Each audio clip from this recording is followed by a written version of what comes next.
Olá pessoal, tudo bem com vocês? Sejam todos muito bem-vindos aqui ao canal. Esse é mais um vídeo para esse quadro intitulado Dicas Tributárias e a dica de hoje é sobre dívida ativa.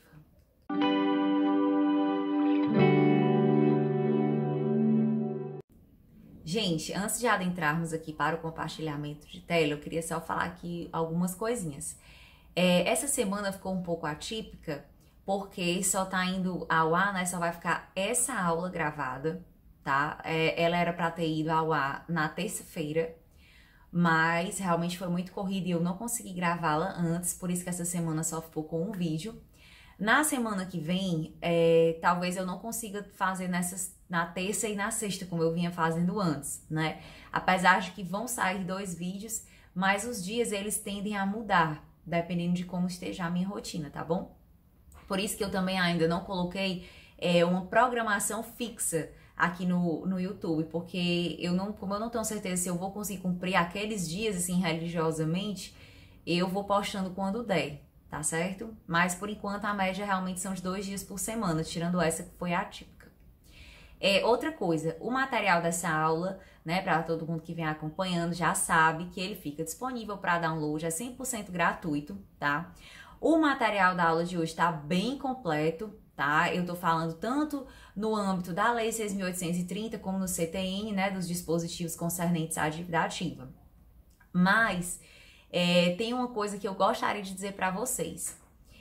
Dependendo do concurso que você preste, se você faz o AB, enfim, né, vai depender do peso que o tributário vai ter para o seu estudo. Obviamente que se for um peso maior, você vai ter que se aprofundar mais, né?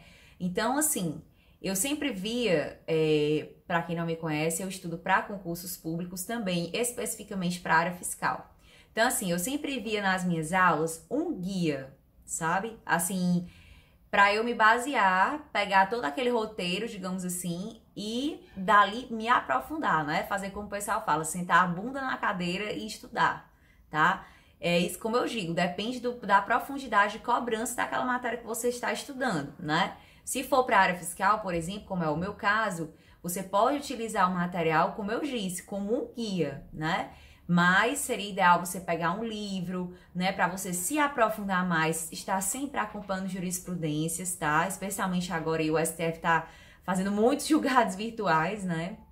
E muitos também na área tributária, tá? Então, assim, é fundamental que vocês estejam acompanhando. Com relação a isso também, fica aqui o meu convite para vocês me seguirem nas minhas redes sociais. Lá eu estou postando, inclusive essa semana eu postei 2 julgados muito importantes aqui para nossa área, tá? E também falo de outros assuntos, né? E faço também indicação de livros lá, tá bom? E é isso, mãos à obra, vamos começar. Bom, gente, então vamos lá começar, tá? Esse foi o material que eu preparei para a aula de hoje. Como eu disse, 100% gratuito e disponível para download, tá? Gente, na realidade, a aula de hoje é uma continuação já de 2 dicas anteriores, né? As quais falamos da decadência e depois sobre a prescrição. Nós perpassamos aí desde o início da linha do tempo da Constituição do Crédito Tributário, né? Que tem como fato inicial o nascimento da obrigação, que através do lançamento declara a existência dessa obrigação e constitui o crédito tributário. E aí adentramos na decadência, na prescrição, falamos de prescrição intercorrente, enfim, falamos de bastante coisa já, tá? Para quem tiver dúvida ou quiser se aprofundar, o ideal seria realmente vocês voltarem para essas aulas para entender melhor essa parte da dívida ativa, tá? Outro ponto também que eu queria ressaltar é o seguinte, como diz a minha querida professora Fabiana Tomé, tá? Para quem não acompanha, ela tá aí nas redes sociais, também tem um canal no YouTube. Nós não podemos estudar o tributário em uma caixinha isolada, né? O ideal é que nós façamos um link de todas essas matérias. E também, se possível, né, na medida do possível, fazer um link com outros assuntos, né, com outras matérias, outras disciplinas. Inclusive, eu até vou fazer isso hoje, lá no finalzinho, um link com contabilidade pública, tá? Para a gente ver um pouco dessa contabilização da dívida ativa, tá bom? Então, vamos lá.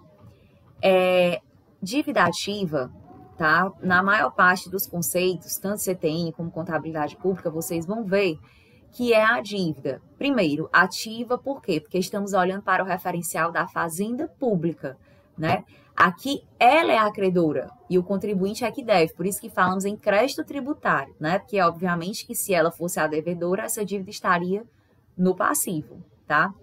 A dívida ativa, ela compreende a tributária e a não tributária. Obviamente que o nosso foco aqui é a tributária, né? Inclusive, eu coloquei aqui o conceito trazido pela própria Lei 6.830, que é a Lei de Execução Fiscal, tá? Que diz que a dívida ativa da Fazenda Pública, compreendendo a tributária e a não tributária, abrange a atualização monetária, juros de mora e demais encargos, né? Previsto em lei ou contrato. Basicamente, gente, a dívida ativa, ela compreende o todo. Muitas pessoas pensam e às vezes se confundem que a dívida ativa abrange só o principal. Mas não é verdade. Ela abrange o principal, juros, multas, enfim, demais encargos previstos, certo? E mais uma coisinha para ressaltar aqui importante. Dentro, né, da parte da administração tributária, no CTN, nós temos esse capítulo 2, que é o capítulo da dívida ativa, e o capítulo 3, que é o próximo e o último do CTN, que trata sobre essas certidões negativas. Hoje nós não vamos tratar especificamente das certidões, tá? Para a aula não ficar grande, né? Não ficar com muita informação. Eu vou fazer ou a próxima, só sobre essas certidões. Provavelmente vai ser até uma aula mais rápida, tá bom? Para a gente finalizar esse assunto, tá? Então, gente, vamos lá para a nossa famosa linha do tempo, né?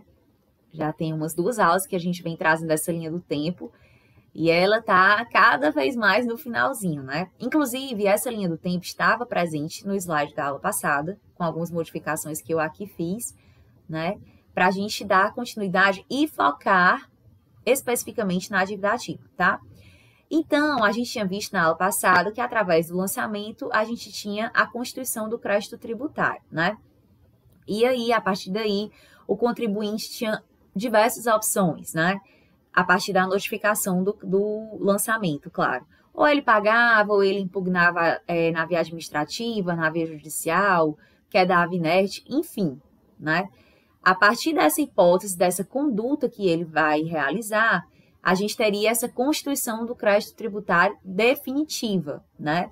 E aí ele teria um prazo de vencimento, o qual, ultrapassado, o crédito torna-se exigível e a prescrição começava a correr, né? A partir do momento que esse crédito tributário é exigível, ou seja, que o prazo de vencimento dele passa, tá? A autoridade administrativa já pode inscrever aquele crédito em dívida ativa, tá? A gente viu, inclusive, que essa certidão, né, de dívida ativa que vai ser gerada, ela gozava de certeza, de liquidez, era uma prova pré-constituída e, na bem da realidade, ela é um título executivo extrajudicial, né? Para o quê? Para que a Fazenda Pública possa ajuizar a execução fiscal, tá? Tudo isso já foi falado. Eu estou só aqui fazendo uma revisão, né? Uma recapitulação. Vimos também que essa inscrição em dívida ativa é o marco, é o ponto inicial para que comece a ser feita, né? Para que possa se falar em alienação fraudulenta, que aqui é quando o devedor, né, após ter o seu crédito inscrito em dívida ativa, aliena seus bens, aliena ou onera seus bens ou rendas e não reserva uma parcela suficiente à quitação daquele crédito. Então, caso isso ocorra, essa alienação é considerada fraudulenta, tá? E aí, agora vamos aqui para um dispositivo muito importante, que é esse artigo 2º, parágrafo 3º da Lei 6.830, que diz: a inscrição que se constitui no ato de controle administrativo da legalidade. E aqui o que acontece? Essa autoridade, gente, na autoridade administrativa competente, né, que vai realizar a inscrição desse crédito na União, tá, é a Procuradoria da Fazenda Nacional. Por isso que se diz que é um ato de controle administrativo da legalidade, porque muitas vezes ele vai ser até feito, essa inscrição vai ser feita pelo próprio procurador. Então, de fato, ele vai ali examinar todo o procedimento, se estava tudo legal, tudo correto, tá? E ele diz, será feito pelo órgão competente para apurar a liquidez e a certeza do crédito e suspenderá a prescrição para todos os efeitos de direito por 180 dias, ou até a distribuição da execução fiscal, se esta ocorrer antes de fim daquele prazo. Então, gente, o que é isso, né? Nós vimos, né, na dica anterior, várias modalidades de o quê? De interrupção da prescrição. E vimos também que a inscrição em dívida ativa não interrompe a prescrição, tá? E aqui, na dica de hoje, nós estamos trazendo mais um dispositivo, mas aqui estamos vendo uma modalidade de suspensão da prescrição. Então, a partir dessa inscrição em dívida ativa, essa prescrição poderá ficar suspensa por até 180 dias, a menos que haja essa distribuição da execução fiscal, findo o prazo que ela ficará suspensa, né? Mesmo porque, logo após o ajuizamento, né, dessa execução fiscal, vai ocorrer esse despacho, né, do juiz que vai ordenar a citação. E aqui sim, nós vimos que é uma hipótese de quê? De interrupção da prescrição, tá? E aqui, gente, eu trouxe os artigos do CTN, como eu disse, esse material está bem completo, porque ele tem tanto os artigos do CTN, né, os artigos pertinentes, como os artigos da Lei 6.830, tá? Então, a gente começa aqui com o artigo 204 do CTN, que diz: a dívida regularmente inscrita goza da presunção de certeza e liquidez e tem o efeito de prova pré-constituída, como nós já vimos, né, anteriormente. A presunção a que se refere esse artigo é relativa e pode ser elegida por prova inequívoca, a cargo do sujeito passivo a terceiro a que aproveite.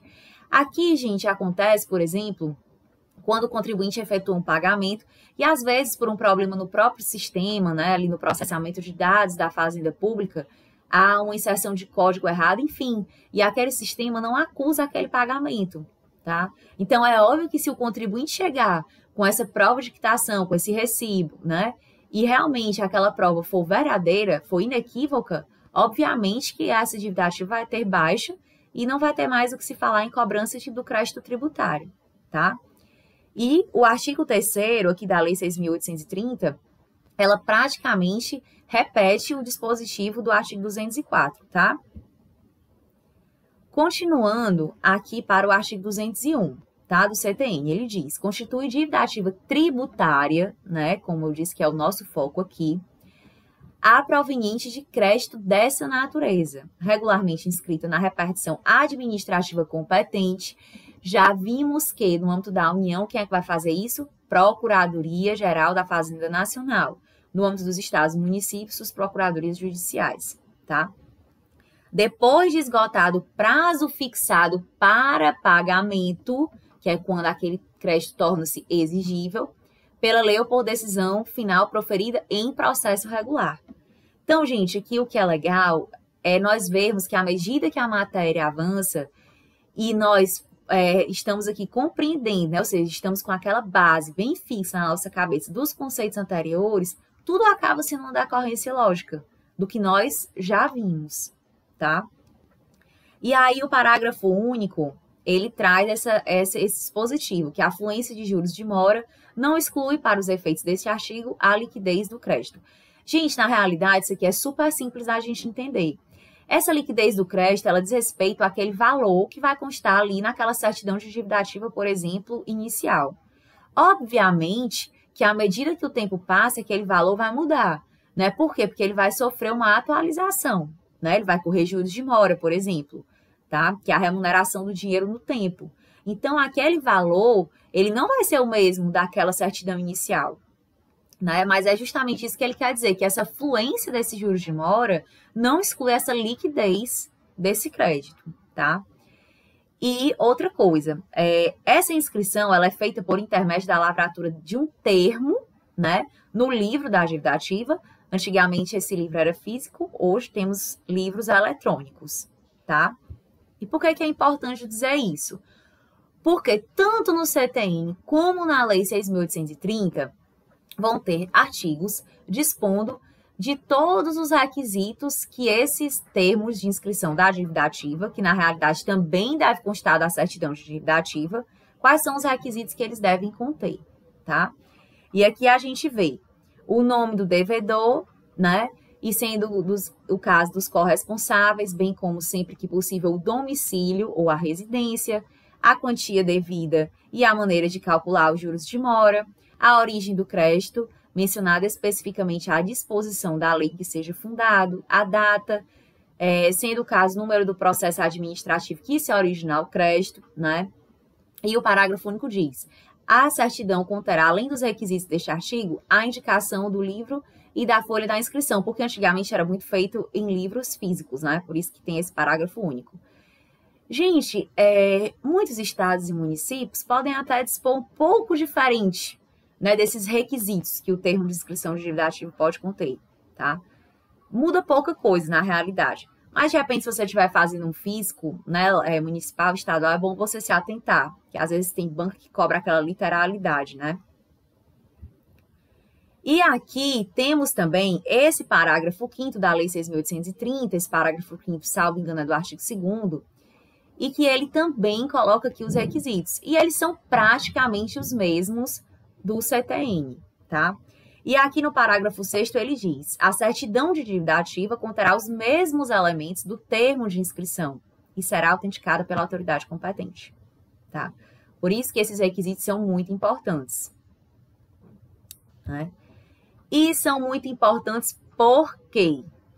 Por quê? Porque a omissão de qualquer desses requisitos, gente, conforme ele coloca bem aqui, ó, a omissão de qualquer desses requisitos ou o erro a eles relativos são causas de nulidade da inscrição e do processo de cobrança dela decorrente. Olha aí a teoria, né, da árvore dos frutos envenenados.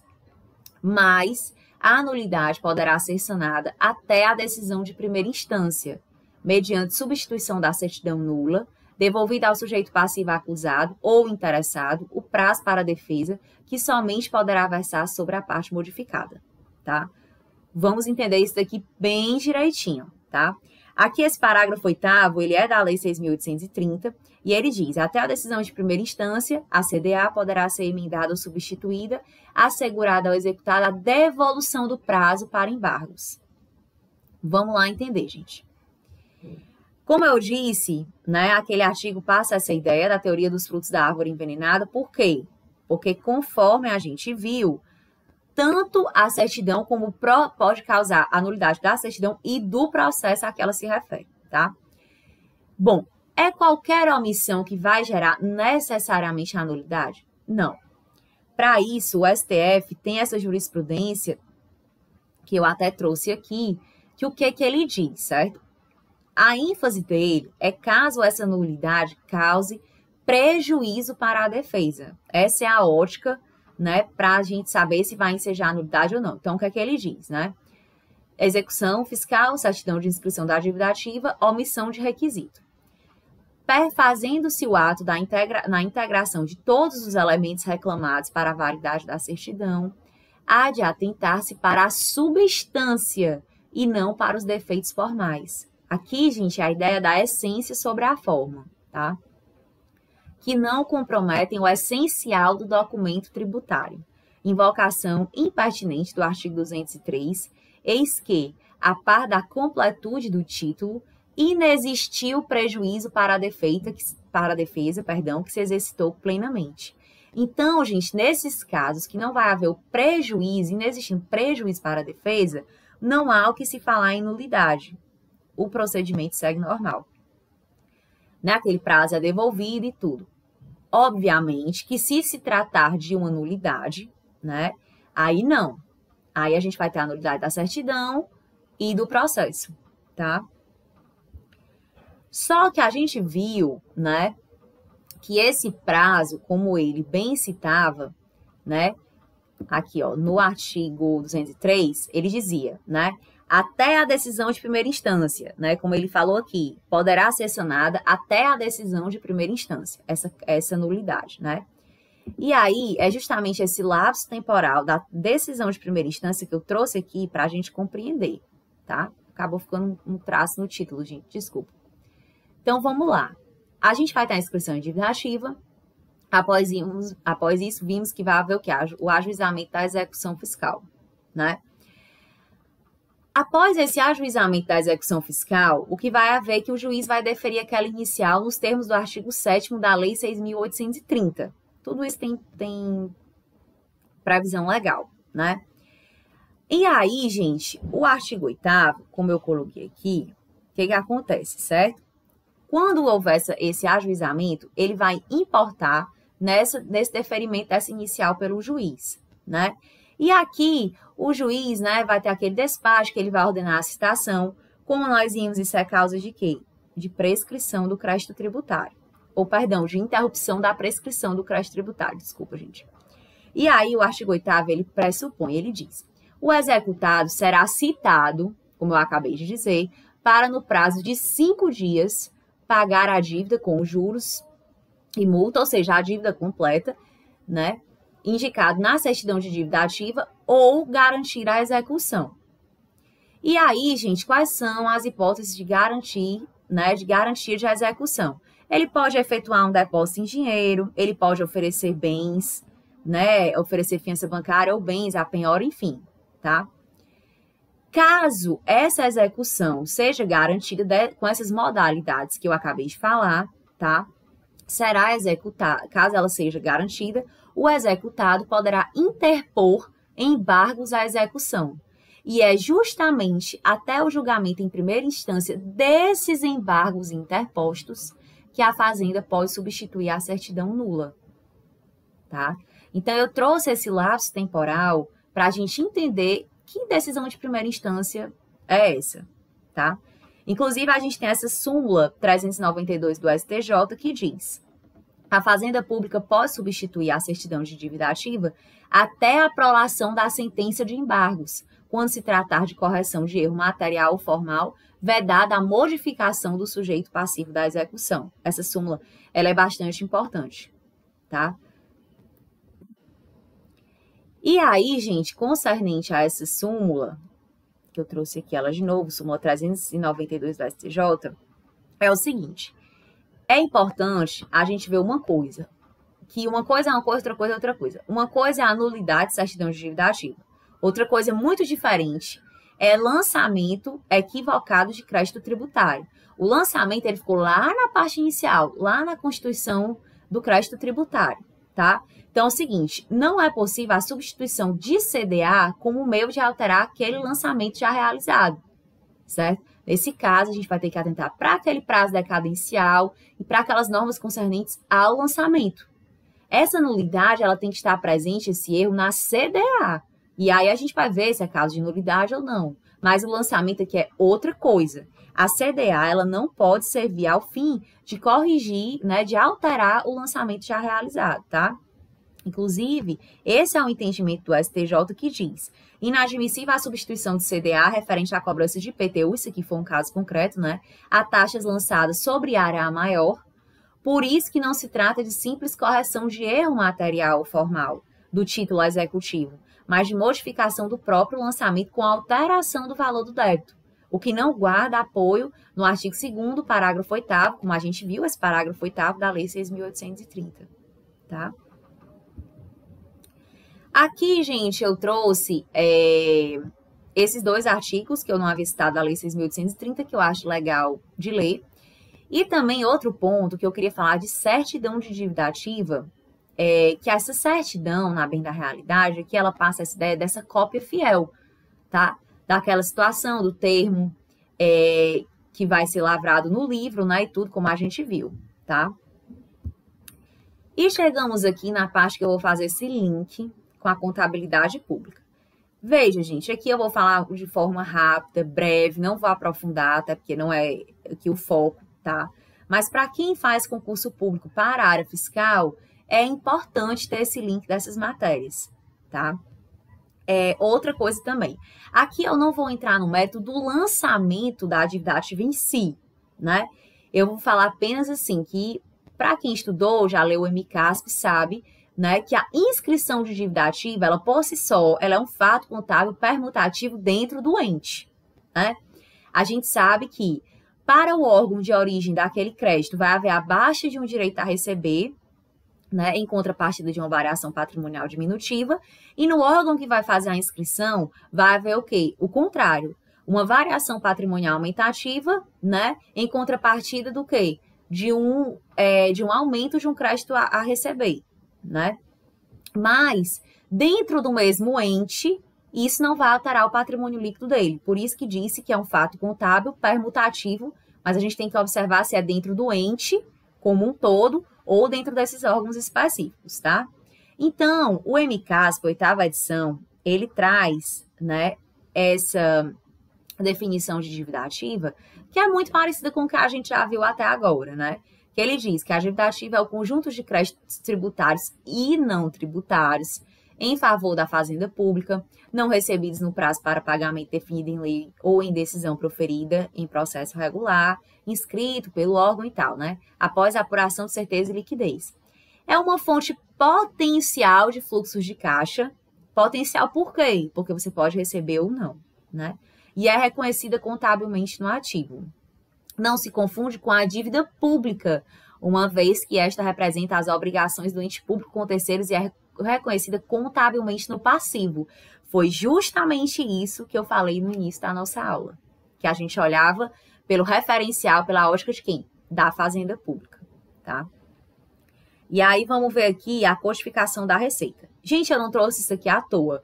Essa parte da codificação da receita é importante a gente ver, porque, por exemplo, quando eu comecei a estudar para a área fiscal, a dívida ativa, né, ela tinha uma codificação diferente da que se tem hoje, né?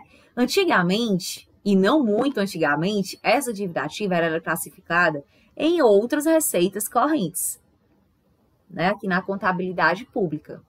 Inclusive, contabilidade pública, administração financeira orçamentária, são matérias que estão sendo cobradas praticamente em todos os fiscos, né, estaduais ou municipais. Essas outras receitas correntes, para quem conhece aqui, esse quadro ele foi tirado exatamente do próprio MCASP, tá? Que aqui nós vamos fazer toda essa classificação, toda essa codificação da receita, né? As outras receitas correntes, né, as receitas correntes, que são aquelas em regra chamadas de efetivas, que aumentam o patrimônio líquido do ente, em regra, porque existe exceção, né? As nossas famosas receitas tributárias estão dentro dessas receitas correntes. Eu já até permeei esse assunto ali nos contornos gerais, em dicas anteriores, né? Para quem quiser só voltar aí às dicas e ver, tá? E então, o que acontece? Dentro dessas receitas correntes, existia esse grupo, ou seja, que é na parte da origem delas, que eram outras receitas correntes, né? E dentro dessa conta que era registrado a dívida ativa.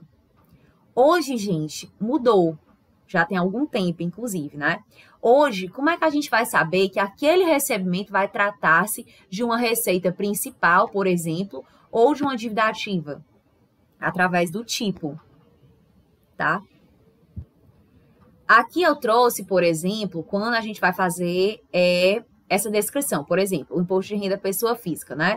Que ele é uma receita corrente de acordo com a categoria econômica, de acordo com a origem, é uma receita tributária, porque a gente sabe que as receitas tributárias, dentro ainda da contabilidade pública, estão classificadas de acordo com a teoria tripartite e não pentapartite. Inclusive, já vimos nas aulas anteriores onde ficam, né, os demais tributos, tá? Empréstimos compulsórios, contribuições, enfim, né? E aqui a espécie, o desdobramento e o tipo, né? E é isso que a gente vai ver agora, aqui com um pouquinho mais de detalhe. Através do tipo, gente, é que a gente pode inferir se aquilo vai tratar de uma dívida, né, na sua natureza ali, principal ou se é dívida ativa, tá? Através daqui, ó. Porém, esses tipos, até agora, com o MCASP oitava edição, ele ganhou mais dígitos, nem mais dígitos, digamos assim, ganhou mais tipos mesmo, mais números, né? Antes ele era apenas do 0 ao 4, e agora ele ganhou o 5, o 6, o 7, o 8 e o 9, que são classificações mais residuais, né? Mas a gente pode ver aqui que a partir do 3 e do 4 é que a gente vai ver se vão se tratar de dívida ativa ou não, porque o 3 vai ser a dívida ativa da receita principal e o 4 são as multas e juros dessa dívida ativa, tá? Então, hoje, não mais a dívida ativa é classificada em outras receitas correntes. ela continua com a mesma classificação da receita principal. Por exemplo, a do recebimento normal. Aonde você vai saber se é dívida ativa ou não é no tipo, tá? Coloquei todas essas informações aqui, mas apenas para frisar essa informação, tá? E trouxe também, aproveitei para trazer essa nova tabela aqui do MCASP, né? Com esses novos números de tipo, para quem desconhecesse, tá? Pode ser objeto de cobrança em prova. Ademais, trouxe, né, alguns dispositivos pertinentes da Lei 4.320, para quem quiser se aprofundar. Trouxe também definição de dívida ativa tributária e não tributária do próprio PCASP, tá? Por isso que eu disse que esse material realmente ele ficou bem completo. E fim. Bom, pessoal, e é isso. Por hoje é só. Quem gostou, dê o seu like, ative o sininho para as futuras notificações e um forte abraço.